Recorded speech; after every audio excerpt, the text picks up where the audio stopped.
주기도문은 그 마태복음 6장에 있고 또 누가복음 11장에도 기록되어 있는데 조금 차이가 있습니다. 마태복음은 우리가 지금 암송하는 주기도문 그 내용 거의 그대로이고요.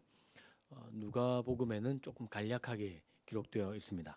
한 가지 굉장히 큰 차이는 마태복음에는 오늘 우리가 제목으로 삼은 나라와 권세와 영광이 아버지께 영원히 있습니다라는 기도가 있고 누가복음에는 없습니다. 성경 혹시 보시면 한번 볼까요? 성경 보시면 이 부분이 이렇게 그 괄호로 되어 있든지 아니면 꺽쇠로 이렇게 탁 들어가 있을 거예요. 마태복음 우리가 읽었던 본문을 보면 이 부분이 이렇게 꺽쇠로 들어가서 괄호로 되어 있는데 이유는 성경의 주요한 사본, 좀 권위가 있는 사본에는 이 부분이 없습니다. 이 부분이 없고 어떤 사본에는 이 부분이 있습니다. 그래서 괄호로 해놔서 어떤 데는 없고 어떤 데는 있다라는 그런 표시를 해놓은 겁니다. 누가복음에는 이게 통째로 빠져 있고 마태복음에는 괄호로 들어가 있는데요. 그래서 많은 학자들이 예수님께서 이 기도를 처음 가르치셨을 때에는 이 부분이 없었을 것이다 라고 그렇게 추측한 사람도 있고 또 어떤 사람들은 아니다 처음부터 있었을 것이다 라고 말하는 사람들도 있습니다. 우리가 성경을 보면 히브리 문학에 자주 히브리인들이 쓴 글이니까요. 자주 등장하는 문학 구조, 기법이라고 하는 것이 있는데 인클루지오 구조라는 게 있습니다. 무슨 말이냐면 우리나라 문학적으로 표현하면 수미상관 이런 뜻인데 맨 앞과 맨 뒤가 닮았거나 똑같거나 아주 비슷해요. 그래서 처음 시작할 때와 끝날 때가 비슷한 구조를 가지고 있고 그런 구조를 가진 문학 기법을 인클루지오 기법 내지는 수미상관 이렇게 표현하는데요. 주기도문을 보면 그래요. 주기도문 시작할 때 하늘에 계신 우리 아버지여 이렇게 하나님을 부르면서 시작해요. 단순히 하나님을 부른다라고도 볼 수 있지만 하나님을 높여드리는 송영으로의 의미를 가지고 있습니다. 그 끝자락에 보면 나라와 권세와 영광이 아버지께 영원히 있습니다. 이 부분도 학자들은 하나님을 높여드리는 찬양, 송영 그렇게 구분하기도 합니다. 그렇게 보면 주기도문이 처음 시작할 때 하나님을 찬양하면서 시작하고 끝날 때도 하나님 찬양하면서 끝난다라는 것을 알 수 있습니다. 그렇기 때문에 히브리인들이 자주 사용하는 문학 구조를 보면 있었을 것 같다라고 그렇게 말하고 주장하기도 합니다. 헬무트 틸리케라는 독일의 목회자이자 신학자는 그래서 이 주기도문을 강의하면서 이렇게 말해요. 화면 보시면서 같이 한번 읽어보면 좋겠는데요. 같이 읽습니다. 시작. 결국 우리가 간구하며 우리가 단언하는 모든 것이 하나님께 올리는 찬송 가운데 들어있고 찬송에 둘러싸여 있다. 우리 주기도문이 보면 하나님께 올리는 청원 또 우리의 기도 제목으로 간구하는 청원 이렇게 되어 있는데 이 모든 청원이 하나님을 높여드리는 찬양과 찬양 사이에 들어가 있다라고 볼 수 있겠다라는 겁니다. 그렇기 때문에 처음에 예수께서 가르치셨을 때 이 기도가 있었을 것이다 아니면 없었을 것이다 그것이 그렇게 크게 중요하지 않아요. 어떤 의미든 간에 이 기도 자체가 하나님을 향한 찬양 가운데 둘러싸여 있다. 그렇게 보면 꼭 필요한 기도일 수 있겠다라고 우리가 충분히 짐작할 수 있습니다. 그리고 이 기도는 크게 나라와 권세와 영광이라는 내용이 들어가 있는데 그것이 무엇인지 우리가 좀 더 그 내용을 이제 좀 더 주목해서 살펴보고 싶습니다. 주기도문 시작하면서 사실 주기도문은 굉장히 좀 불편한 기도이고 어떤 분은 위험한 기도이고 어떤 분은 세계를 부둥켜 하는 기도다라고 이렇게 말을 했습니다. 우리가 쭉 살펴봤는데 사실 하나하나 살펴볼 때마다 좀 불편한 것이 사실입니다. 굉장히 우리를 위로하고 되게 따뜻하고 이런 의미도 있지만 어떤 면에서는 세상에 저항하고 또 다른 방식으로 살아가야 된다는 결단이 포함된 굉장히 도전적이고 저항적이고 불편한 기도가 주기도문이라는 것을 우리가 살펴보았는데요. 이 농도와 강도는 갈수록 더 짙어집니다. 실제로 주기도문의 마지막으로 갈수록 더 그러하다는 것을 알 수 있는데요. 이것은 이 기도를 가르쳐 주신 그 시대 분위기를 잠깐 생각해 보면 더 그렇다는 것을 알 수 있습니다.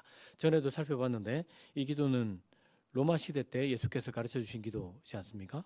로마 시대의 배경을 가지고 있다라는 것을 우리가 기억할 필요가 있습니다. 그리고 로마 시대의 복음은 늘 로마 황제 관련해서 썼던 단어라는 것도 우리가 잠깐 살펴보았습니다. 오래전 살펴봐서 기억이 가물가물 하실 텐데요. 그러니까 황제가 태어났다거나 황제 아들이 태어났다거나 전쟁에 나가서 이겼다거나 뭐 이런 일들이 있을 때 복음, 요한겔리온이라는 단어를 사용했습니다. 그렇기 때문에 이 복음 자체도 왕에게만, 황제에게만 쓴 것이었죠. 그리고 그렇기 때문에 당연히 영광은 누구에게 돌려야 되면 이 하나님이 아니라 로마 황제에게 돌려드리는 것이 당연한 뭐 그런 언어였다라고 볼 수 있습니다. 나라도 황제의 것이고 영광도 황제의 것이고 권세도 황제의 것이다라는 것을 그 시대 사람들은 다 알고 있었던 겁니다. 그런 시대를 살던 사람들에게 예수께서 이 기도를 가르쳐 주셨고 그 끝자락에는 나라와 권세와 영광이 하나님께만 있습니다. 라고 기도하게 하셨습니다. 그렇기 때문에 이 기도로 기도한다는 것은 시대 정신, 그 시대의 가치, 그 시대의 세계관을 거부하는 것과 다르지 않다라는 것을 충분히 짐작할 수 있겠고 심지어 어쩌면 이것은 생명을 걸고 들어야 할 그런 기도일 수 있겠다라는 것을 알 수 있습니다. 지금 우리나라는 좀 그렇진 않죠. 우리나라는 그렇지 않지만 공산권이라든지 아니면 이슬람권에서는 주기도로 기도하기가 굉장히 힘듭니다. 지금도 여전히 목숨을 걸어야 할 어떤 그런 위험이 있겠다라는 것도 알 수 있습니다. 물론 우리는 좀 다르죠. 그러나 우리가 목숨을 걸 필요는 없지만 이 기도로 기도한다는 것은 여러 가지 사건이라든지 여러 가지 일들이라든지 여러 가지 시대 정신에 저항해야 될 그런 필요가 있다는 것을 가르쳐 줍니다. 어떤 신학자는 이 기도를 해석하면서 주석하면서 뭐라고 했냐면 우리가 이 기도로 기도할 때에 시청 공무원들은 좀 긴장해야 됩니다. 라는 말을 했습니다. 무슨 뜻이냐 하면 이 기도를 드릴 때에 우리가 이 기도를 드린다면 우리 그리스도인은 우리가 이 국가에 충성하겠다라는 의미가 없다는 겁니다. 그런 의미가 아니라 우리가 이 국가가 아니라 하나님께 충성하겠다라는 그런 의미로 기도하기 때문에 시청 공무원들은 긴장해야 될 겁니다. 라고 그렇게 말하기도 했습니다. 실제로 우리가 이 기도를 정말 우리가 믿고 전심으로 기도한다면 나라와 권세와 영광이 하나님께만 있는 겁니다. 그리고 그것은 이 땅에 있는 어떤 그 권력도 절대적일 수가 없다. 절대적일 수가 없겠다라는 것을 알려줍니다. 그리고 우리가 이 기도로 기도한다면 우리가 이 기도는 국가 권력이라든지 아니면 최고 통치자 이런 사람들의 명령에 따른 것이 아니라 우리는 하나님의 명령, 하나님의 뜻을 더 우선하겠습니다. 라는 고백도 이 기도에 담겨 있는 겁니다. 그렇기 때문에 우리가 이 기도로 기도한다면 그 기도한 사람이라면 세상의 가치, 세상의 어떤 그런 흐름, 이런 세상의 지금 세계관에는 우리가 저항하며 살아가겠다라는 뜻이 담겨 있겠고 조금 더 급진적으로 나간다면 이런 가치를 우리는 전복시키며 살아가겠다라는 뜻도 담겨 있고 내가 살아가는 삶에서 하나님의 나라를 꽃피우며 살아가겠습니다. 라는 헌신과 결단도 담겨 있겠다는 것을 우리가 충분히 짐작할 수 있는 겁니다. 이런 의미를 가지고 이 말씀을, 이 기도를 조금 더 본격적으로 살펴보도록 하겠습니다. 짐이 국가다라는 말 혹시 들어보셨죠? 누가 했는지는 잘 모를 수 있지만 짐이 국가다라는 말을 우리가 기억할 것입니다. 프랑스의 왕 루이 14세가 했던 말인데요. 왜 이런 말을 했냐면 나라의 고등법원, 프랑스의 고등법원을 굴복시키려고 했던 말이에요. 그러니까 왕이 자기가 나라를 자기 뜻대로 다스리겠다. 내 위에 아무것도 없다. 내가 나라다. 그렇기 때문에 법원도 내 말을 들어야 돼라는 것을 강조하려고 했던 말이 짐이 국가다라는 말입니다. 이 말은 언제 했냐면 17세기에 했습니다. 17세기. 17세기에 했다면 고대 시대의 사람들은 더 말할 것도 없어요. 고대 왕들, 황제들은 자신을 왕으로 여겼습니다. 자기를 왕일 뿐 아니라 신의 아들. 그러니까 자기는 그냥 사람이 아니고 신이에요, 신. 신의 아들은 신이거든요. 그렇기 때문에 고대 황제들은 거의 뭐 어떤 나라든지 자기를 신으로 여겼습니다. 그래서 나라 자체였죠. 만약에 왕이 영광을 받으면 나라가 영광받는 것입니다. 왕의 운명이 나라의 운명과 똑같아요. 왕의 수치가 나라의 수치이기도 하고, 왕이 죽는다면 그것은 나라의 어떤 큰 어떤 위기, 어떤 그것과 똑같이 여겼다라는 것을 알 수 있습니다. 그것이 고대 사회를 지배하던 공통적인 그런 세계관이라고 할 수 있습니다. 이것이 오늘날은 좀 다를까? 조금 다르긴 하지만 사람의 마음은, 또 사람이 보여주는 행태는 크게 다르지 않다라는 것도 알 수 있습니다. 필리핀의 페르디난드 마르코스, 인도네시아의 수하르토, 또 콩고, 가보진 않았지만 콩고 민주공화국의 모부투 세세세코, 이런 사람들, 또 카자흐스탄의 나자르바예프, 이런 사람들은 딱 치면은 독재자로 나옵니다. 이런 사람 이름을 딱 치면은 비교적 20세기 이런 사람들인데 다 독재자로 딱 나오고, 권력을 사유화해서 나라를 자기 것 비슷하게 해가지고 나라 재산을 사유화하고 자기 가족, 일가족 배를 불리는데 썼던 사람들로 나옵니다. 보면 야, 대단하다, 이런 생각이 절로 나올 만큼 그런 사람들이었다고 할 수 있습니다. 지금도 조금 결은 다르지만 이런 식으로 나라를 또 내지는 세상을 자기 마음대로 주무르는 사람들이 있다라는 것을 우리가 지금도 경험하고 있어요. 보면 자기 위에 아무도 없는 겁니다. 그냥 자기가 적어도 그 나라에서는 최고다라고 생각하며 살아가는 사람이죠. 이런 민주주의 속에서는 이런 사람이 있으면 저항을 해요. 저항하고 그렇게 하지 못하도록 제도적으로 만들고, 그렇게 또 그런 제도의 어떤 그런 약점을 이용해서 그렇게 하려면 그걸 저항하기도 하고 맞서 싸우기도 하는 것이 우리의 현실이라고 할 수 있습니다. 민주주의도 또 좀 그렇죠. 민주주의는 국가의 주인이 누구죠? 국민이에요.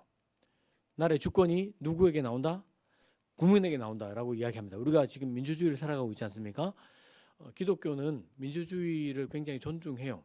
그렇지만 기독교가 곧 민주주의는 아닙니다. 기독교와 민주주의가 똑같다고 생각하시면 안 됩니다. 기독교의 큰 차이점은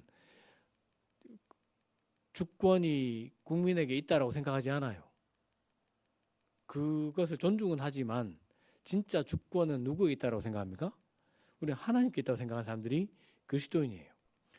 우리가 이 나라의 법을 존중하는 면도 있지만 그리고 그것이 기독교를 만약에 박해하는 지점으로 가게 된다면 우리는 여기에 저항해야 될 필요가 있는 사람이 그리스도인이에요. 우리의 주권은 국민이 아니라 하나님께 있습니다라고 고백한 사람 아닙니까? 그렇기 때문에 이 나라, 지금 고대 사회는 말할 것도 없고 지금의 독재자들이라든지 지금은 우리를 어렵게 하지 않지만 민주주의 체제라든지 여기에 동의하는 것은 아닙니다. 우리는 이런 것들도 사실은 엄밀히 따져나가면 우리는 여기에 동의하지 않는 사람이 그리스도인이라고 할 수 있습니다.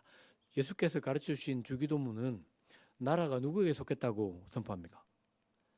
하나님께 속했다고 선포합니다. 나라가 국민의 것입니다라고 말하지 않아요. 나라가 힘 있는 내지는 어떤 권력을 가진 독재자 누군가의 것이라고도 당연히 말하지 않죠. 하나님께 있습니다라고 이야기하는 겁니다. 여기서 말하는 하나님 나라는 뭘까? 라는 질문을 우리가 생각할 수 있는데요. 첫 번째는 말 그대로 하나님의 나라입니다. 하나님의 나라는, 하나님 통치하신 나라는 당연히 하나님의 것입니다 라고 우리가 고백하죠. 근데 여기는 그 나라만 말하는 것은 아닙니다. 우리가 살아가는 모든 세상, 모든 나라, 지금 우리 대한민국 그리고 전 세계 역시 하나님의 것입니다라는 고백이 담겨 있습니다. 이것은 뭐 되게 억지스럽거나 지어낸 이야기가 아닙니다. 창세기를 보면 하나님께서 하나님 나라를 지으시고 그 나라를 통해서 모든 나라들이 복을 받게 하겠다. 모든 나라가 복을 받게 하겠다는 것은 그 모든 나라가 하나님 나라라는 뜻과 똑같아요. 아브라함을 부르시고 그렇게 하시겠다고 선포하셨죠. 그것이 나중에 저 뒤로 가면 정말 충격적인 말씀이 있습니다. 이사야 선지자를 보면 이 말씀 딱 보면 우리 깜짝 놀랍니다. 이런 말씀이 있는지도 잘 모를 수 있는데 그 말씀을 좀 길지만 함께 읽어보고 싶습니다. 이사야 말씀입니다. 같이 읽습니다. 시작. 그날이 오면 이집트에서 아시리아로 통하는 큰 길이 생겨 아시리아 사람은 이집트로 가고 이집트 사람은 아시리아로 갈 것이며 주름을 경배할 것이다. 그날이 오면 이집트와 아시리아 이 세 나라가 이 세상 모든 나라에 복을 주게 될 것이다. 만군의 주님께서 이 세 나라에 복을 주며 이르시기를 나의 백성 이집트야, 나의 손으로 지은 아시리아야, 나의 소유 이스라엘아, 복을 받아라 하실 것이다. 여기서 이스라엘은 하나님 선택하신 그 민족이었죠. 그리고 뭐 이집트, 애굽으로 우리가 잘 알고 있는 이집트, 그리고 아시리아는 그냥 다른 모든 열방을 통칭한다고 보시면 됩니다. 왜냐하면 가장 거대한 나라였거든요. 그런데 그 나라를 보면서 주께서 하신 말씀이 애굽 사람도 이집트 사람도 아시리아 사람도 함께 주님을 경배할 것이다 라고 그렇게 이야기하십니다. 그리고 하나님께서 말씀하시기를 나의 백성 애굽아, 나의 백성 이집트야, 나의 손으로 지은 아시리아야, 나의 소유 이스라엘아. 동격이에요.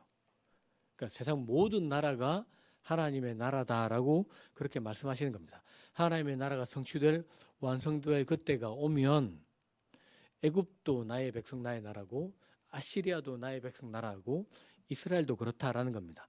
지금으로 그냥 바꿔 말하면 우리 있는 교회도 나의 백성이고 아직 예수 안 믿는 저들도 하나님께로 돌아오게 될 것이다 라는 그런 의미가 담겨 있는 겁니다.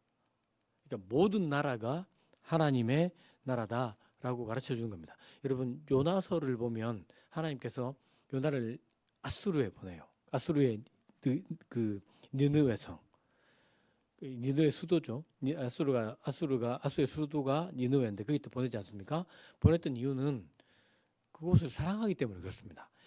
요나서 4장 11절 마지막 절을 보면 내가 이 큰 성읍 이 니느웨를 아끼는 것이 당연하지 않겠소? 라고 하나님께서 말씀하시는 것을 알 수 있습니다. 그러니까 이 모든 나라가 하나님의 나라다라는 것을 구약부터 계속해서 가르쳐 주고 계시는 겁니다. 그러니까 주기도문이 구약의 정신을 그대로 이어받을 뿐 아니라 그것을 요약한다라고 볼 수 있겠고, 그리고 하나님 모든 나라가 정말로 하나님의 나라라는 것을 우리가 기억할 필요가 있겠다. 그것이 이 주기도문에 담겨 있다라는 것을 우리가 알 수 있습니다. 그리고 두 번째는 권세 내지는 권력과 관련된 겁니다. 여러분 성경이 이 주기도문이 사용한 권력, 모든 권세 하나님께 있습니다라고 말할 때 이 단어가 두나미스라는 단어인데요. 이 단어에서 우리가 영어로 뭐 다이나믹, 역동적이다라는 단어도 나왔고 또 파생된 단어가 다이너마이트, 그러니까 폭발하는 그 수류탄 있죠. 이 단어도 거기에서 파생했어요. 그러니까 실제로 이 권력이 하나님께 권세가 하나님께 있습니다라고 말할 때 이 권세는 실제적인 힘을 뜻한다는 뜻입니다. 어렵게 생각할 필요 없고 뭐 어떤 단어가 저떤 단어 말할 필요가 없고 이 권력은 말 그대로 정말로 실제하는 힘 그런 뜻을 가지고 있다. 그것은 굉장히 강력하다라는 것을 기억할 필요가 있습니다. 하나님이 세상을 창조하실 때 그 힘, 권세뿐 아니라 이 세상을 경영하시고 역사를 주관하시는 그 힘, 그 권세가 하나님께 있다라는 것을 고백하는 기도라고 할 수 있습니다. 이렇게 고백하면 이 고백 역시 우리 지금 세상에 돌아가는 이 가치와는 정말로 반대되는 가치라고 할 수 있습니다. 이거 좀 살펴볼 필요가 있는데 아주 좀 구체적으로 살펴볼 필요가 있는데요. 예수님이 마태복음 6장에서 말씀하시기를 한 사람이 두 주인을 섬길 수가 없다라고 말씀하시면서 너희가 하나님과 재물과 하나님을 겸하여 섬길 수 없다라고 그렇게 선언하셨습니다.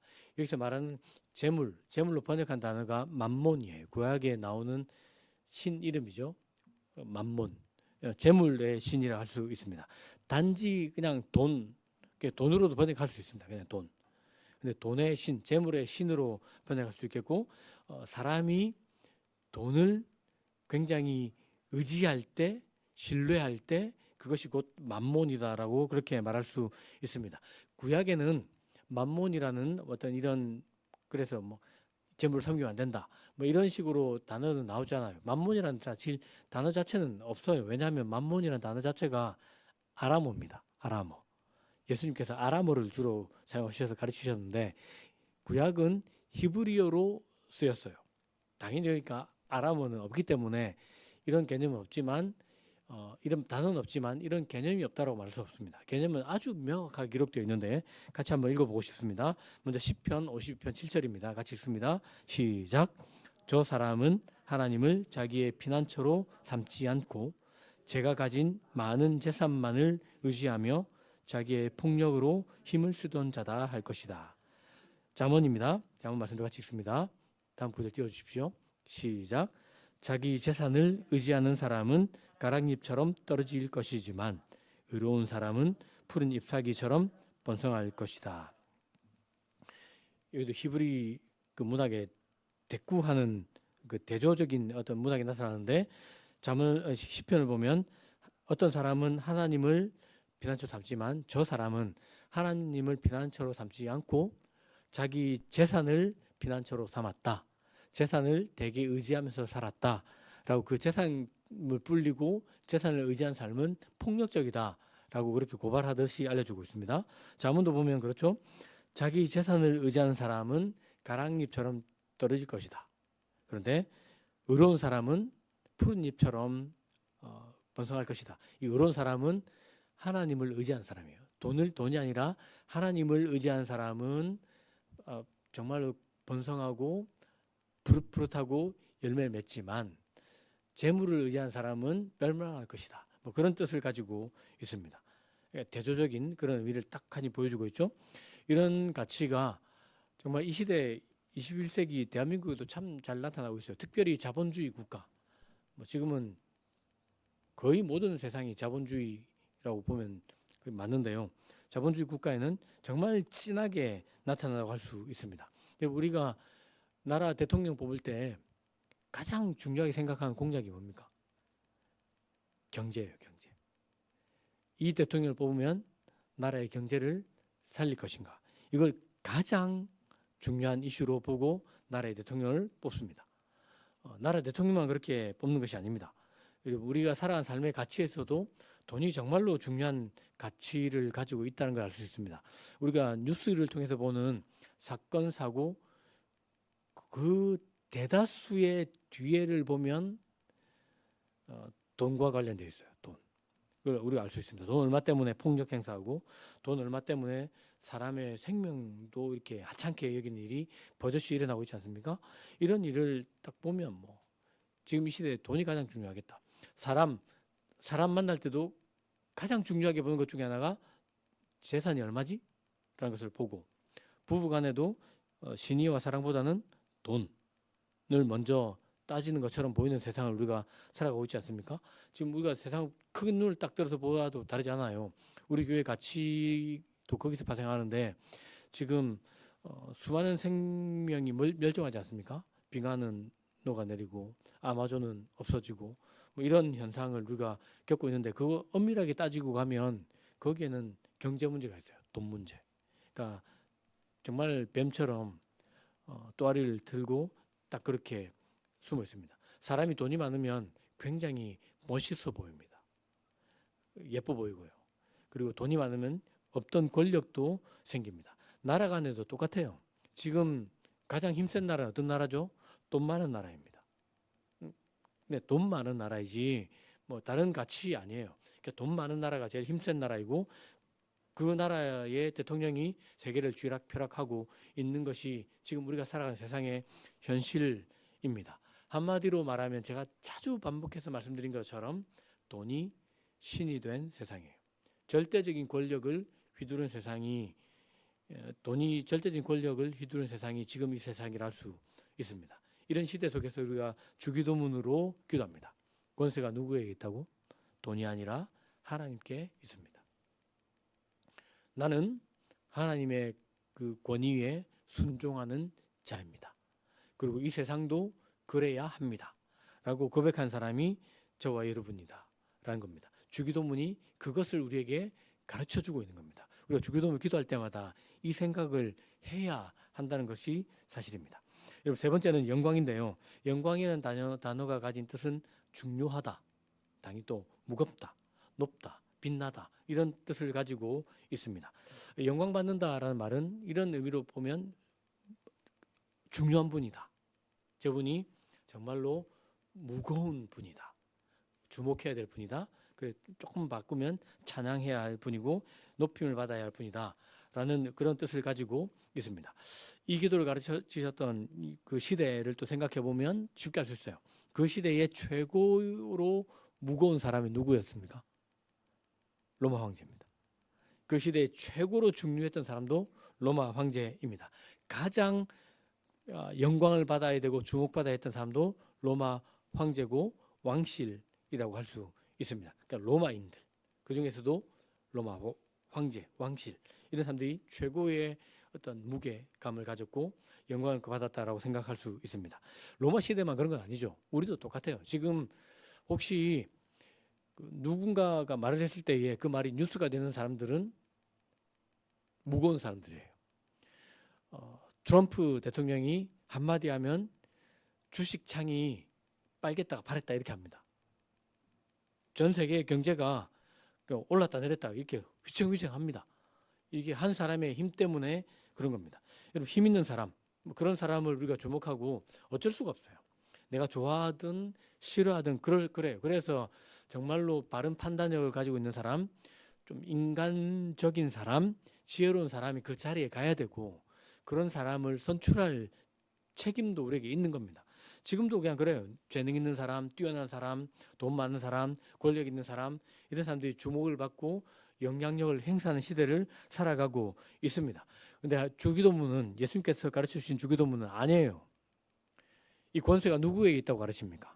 하나님께 있다. 이 진정한 힘과 권위는 하나님께 있다라고, 영광은 하나님께 있다라고 그렇게 가르쳐주고 있습니다. 이제 그렇기 때문에 우리가 하나님 받으신 그 영광, 그 의미가 무엇인지도 우리가 조금 더 주목할 필요가 있는데요. 그것은 예수님에게서 정말 정확하게 드러납니다. 같이 한번 말씀 읽어보고 싶은데요. 요한복음 12장 23절 읽습니다. 시작. 예수께서 그들에게 대답하셨다. 인자가 영광을 받을 때가 왔다. 예수님께서 무거워질 때가 왔다. 정말로 영광 받을 때가 왔다. 주목받을 때가 왔다. 이때가 언제일까요? 십자가에 달려 돌아가실 때입니다. 일반적인 의미로 본다면 가장 밑바닥으로 내려갈 때입니다. 중의적인 의미가 있죠. 예수께서 달려서 십자가에 달려 높이 들림 받는데, 이 높임 들림 받는 것은 십자가에 달리는 것과 똑같아요. 그런데 이 높임 들림 받는 것은 영광을 받는 것이에요. 그러니까 십자가가 영광인 겁니다. 낮아짐, 역설적이죠. 낮아지는 것이 영광 받는 것이다. 예수께서 제자들에게 누가 큰 자가 될 것인가, 이 문제로 싸운 제자들에게 가르치셨죠. 하나님 나라는 낮은 자가 높은 자야, 섬긴 자가 큰 자야 라고 가르친 겁니다. 예수께서 그 십자가로 그것을 그렇게 정확하게 증명해 주셨습니다. 낮아지는 겁니다. 낮아지는 것. 근데 놀랍게도 그것이 인간답게 사는 사람과도 굉장히 연관되어 있습니다. 이레니우스라는 교부는 한번 이 그분이 했던 이야기인데요. 같이 한번 읽어보고 싶습니다. 저 정말 충격받았거든요. 같이 한번 읽겠습니다. 시작. 하나님의 영광은 충만한 삶을 사는 인간에 있다. 저는 처음에 이 문장을 딱 읽고 난 다음에 어느 책에서 읽었는데, 아주 오래전에 읽었던데 뒤통수를 한 대 맞은 것 같았습니다. 진짜로. 그래서 한참을 이 문장을 생각하고 지금도 그걸 기억하고 있어요. 우리가 하나님의 충만한 영광 어떻게 생각하십니까? 찬란함, 빛남, 압도적인 어떤 위엄. 저는 그렇게만 생각했거든요. 하나님의 영광 그럴 것이다 생각했는데 하나님의 영광은 사람에게 있다는 겁니다. 그것도 사람이 충만한 삶을 살아가는 사람이 하나님의 영광이다라는 겁니다. 와, 저 너무 충격적이었어요. 예수님을 보면 정확하게 드러나는 겁니다. 예수님은 하나님이 의도하셨던 그 인간다움을 우리에게 보여주셨어요. 정말로 예수님 충만하게 사셨잖아요. 그리고 무엇에게도 거리낌 없이 얽매이지 않고 자유롭게 사셨고, 그리고 많은 사람들을 자유롭게 하셨고, 그들을 하나님의 백성으로 불러주시고, 어디든지 누구든지 어디든지 갈 수 있었고, 누구든지 예수님께 다가갈 수 있고, 정말 매력적이었거든요. 그래서 여자도, 아이들도, 죄인들도, 병자들도, 심지어 세리들도, 장녀들도, 바리새인들도, 로마인들도 예수께 다 다가갈 수 있었어요. 예수님 그런 분이셨거든요. 그것이 곧 하나님의 영광이라는 겁니다. 그것은 십자가의 삶으로도 명확하게 드러났고, 우리가 낮아지는 삶, 정말 마음을 낮추고 다른 사람과 마음을 나누고 다른 사람을 높여주는, 섬기는 이런 삶이 하나님의 영광인 겁니다. 세상의 가르침과 너무 다르지 않습니까? 그렇기 때문에 우리가 마음을 낮은 데 두고 마음을 나누고 살아갈 때에 그것이 곧 하나님의 영광이 되고, 우리가 나라와 권세와 영광이 하나님께 있다라고 할 때 그것은 신비로운 어떤 것이 아니라 우리의 삶 속에서 얼마든지 드러나고 나타나고 이루어지는 그런 겁니다. 세상과는 완전히 다른, 어쩌면 지금 이 세상의 가르침과 세상의 흐름과 세상의 이 세계관에 저항하는 전혀 다른 세상이 하나님께 있습니다 라고 선포하고 그렇게 살아내는 것이라는 것을 가르쳐 주는 겁니다. 주교도면의 담신 정신, 이것이 정말로 우리가 이 기도하는 이 기도에 오롯이 담겨 있는 겁니다. 그렇기 때문에 우리가 이 기도로 기도한다는 것은 나만 그렇게 살겠습니다 라는 뜻이 아니겠죠. 나만 하나님의 충만한 영광을 드러내는 그런 충만한 삶을 살겠습니다 라는 뜻이 아니겠고, 그것은 나뿐 아니라 나와 더불어 살아가는 사람들도 충만한 삶을 살아갈 수 있도록, 그래서 그 영광이 정말로 하나님께 있습니다 라고 우리가 함께, 왜냐하면 주기도문이 공동체 기도 아닙니까? 이렇게 기도하는 삶을 공동체가 함께 높여지는 삶을 살아가겠습니다라는 결단이 담겨 있는 겁니다. 여러분, 사실 이 기도, 주기도문 강의를 하고 있지만 솔직하게 말씀드리면 제가 너무 불편합니다. 이 기도를 설교를 준비하고 이 기도를 할 때마다 마음이 불편해요. 우리가 세상에 저항하고 또 세상과 다른 방식으로 살아가는 것입니다 라고 전하고 있지만 정작 저부터 힘듭니다. 불쑥불쑥 나의 나라를 세우고 싶어요. 나의 나라를. 그리고 돈이 아니라 하나님을 신뢰해야 됩니다 라고 그렇게 제가 가르치지만, 그리고 말씀을 나누지만, 괜히 지갑에 돈이 많으면, 돈이 많은 것도 아니지만 지갑에 돈이 많으면 좀 배가 부르고 덜 춥고 뭔가 이렇게 좀 든든하고 이런 느낌이 이렇게 있지 않아요. 돈이 없으면 뭔가 허전하고 뭔가 텅 빈 것 같고 그런 느낌, 그런 마음 저도 받습니다. 그리고 나도 좀 높아졌으면 좋겠다 라는 생각이 불쑥불쑥 듭니다. 불쑥불쑥. 연약한 자임을 제가 고백합니다. 여러분, 이것이 어디 저만 그렇겠습니까? 우리 다 그러지 않겠습니까? 그렇기 때문에 우리가 주께서 가르쳐 주신 이 기도로 기도할 수밖에 없는 이유입니다. 주께서 우리에게 기도를 가르쳐 주셨고 우리가 자주 이 기도를 드려야 할 이유가 아닐까 싶습니다. 내 힘으로는 도저히 내 안에 어떤 이런 죄성을, 이 욕망을 내 힘으로는 이길 수 없기 때문에 주께서 가르쳐 주신 이 기도를 하면서 함께 이겨나갔으면 좋겠습니다. 제가 이런 거 한 번도 해본 적이 없는데 한번 해보겠습니다. 제가 딱 말씀드리면 따라하면 좋겠습니다. 나의 나라가 아니라 하나님의 나라입니다. 나의 권세가 아니라 하나님의 권세입니다. 나의 영광이 아니라 오직 하나님의 영광입니다. 아멘. 우리가 이 기도를 멈추지 않을 때 정말로 하나님 나라가 우리 가운데 임할 것입니다. 그리고 돈이 신이 된 세상에서 적어도 우리 그리스도인에게는 돈은 힘을 잃게 될 것입니다. 그리고 세상이 줄 수 없는 참된 인간다움을 우리가 회복할 것이고 향유할 것이고 누리면서 하나님의 영광을 드러내는 삶을 살아가게 될 것입니다. 예수께서 나라와 권세와 영광이 하나님께 있습니다. 그것도 영원히.